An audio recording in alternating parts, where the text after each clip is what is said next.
Difference मतलब अंतर, अंतर मतलब यानी कि माइनस, ठीक है। तो कहता है the difference between two numbers is 26 and one number is 3 times the other, तो फाइंड द नंबर्स। अगर ऐसा क्वेश्चन है तो आपको यहाँ पे दो नंबर्स नजर ही आ रहा है कि दो नंबर्स का डिफरेंस है, तो सबसे पहला हम लोग क्या करेंगे, इसमें लेट करेंगे। आप लोग बनाए होंगे इस क्वेश्चन को, तो अगर इसको सॉल्व किया जाए तो क्या हम लिखेंगे, let the first number be X. हमने पहले नंबर को क्या मान लिया, X, and the other number be Y, ठीक है। तो सबसे पहले दो नंबर निकालना है, तो बिना सोचे समझे हम लोग क्या करेंगे, इसमें दोनों को मानेंगे, एक को एक्स मानेंगे दूसरे को वाई मानेंगे, क्योंकि linear equation in two variable है, तो एक को हम एक्स मान सकते हैं दूसरे को वाई मान सकते हैं, ठीक है। तो अकॉर्डिंग टू क्वेश्चन क्या कहता है कि the difference between two number, इसका मतलब ये दोनों का डिफरेंस यानी कि x माइनस वाई बराबर कितना है, 26, ठीक है। तो ये बन गया आपका क्या, पहला इक्वेशन।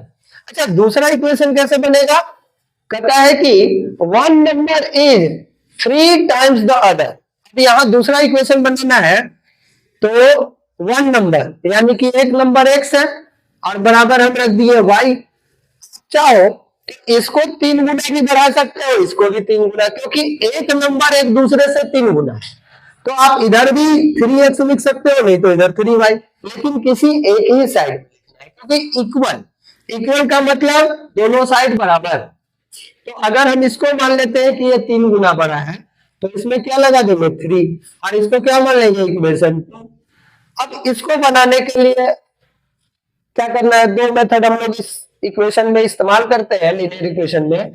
तो एलिमिनेशन से बेटर है इसको किस रूप में बनाना है हम लोग, सब्स्टिट्यूशन मेथड से। क्यों, क्योंकि यहाँ x का वैल्यू निकल के आपको मिला हुआ है, तो यहाँ पे हम करेंगे क्या, यूज करेंगे सब्स्टिट्यूशन मेथड। सब्स्टिट्यूशन मेथड क्या कहता है कि अगर हम x का वैल्यू यहाँ पे पुट कर दे तो y का वैल्यू निकल जाएगा। तो यहां सिंपल सा बात क्या लिखेंगे, पुट द वैल्यू ऑफ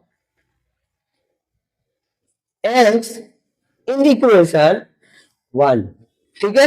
अब इक्वेशन 1 में अगर डालेंगे x का वैल्यू, तो x की जगह कितना है, तो 3y, तो x की जगह पहले इक्वेशन में लिख दिया जाए, मैं तो कंफ्यूज कर रहा हूं।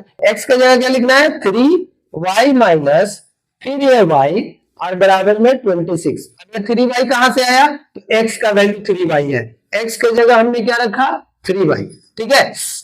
अब इसमें y का वैल्यू निकाल लेना है, तो कितना आ जाएगा, 3 में से 2 घट गया, 3 में से 1 गया, यानी कि 2y बराबर कितना 26, 2 से 1 कट गया 13 बार में, तो 4y बराबर कितना आ गया 13। अब दूसरा, ये तो पहला नंबर हमको मिल गया, ठीक है। अब एक नंबर और हमको चाहिए, तो put the value of y in equation, किस में रखें, 1 में भी रख सकते हैं 2 में, लेकिन 2 में रखना आसान है क्योंकि x का वैल्यू निकालना है, तो x बराबर 3y है, y का वैल्यू हमको मिला हुआ है, तो चुपचाप उसमें पुट कर देंगे, यानी कि इक्वेशन 2।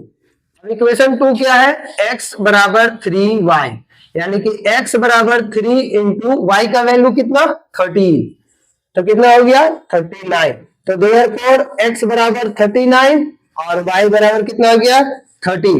ये आपका आंसर निकल के आ गया, ठीक है। अब इसको अगर चेक करना है कि मेरा क्वेश्चन सही बना है कि गलती, तो ये खुद ही आप देख सकते हो, एक नंबर अगर 13 है दूसरा 39 है, तो इससे 3 गुना है कि नहीं, है ना, 13 3 जा 39, तो इसका मतलब एक नंबर दूसरे का क्या है 3 गुना है।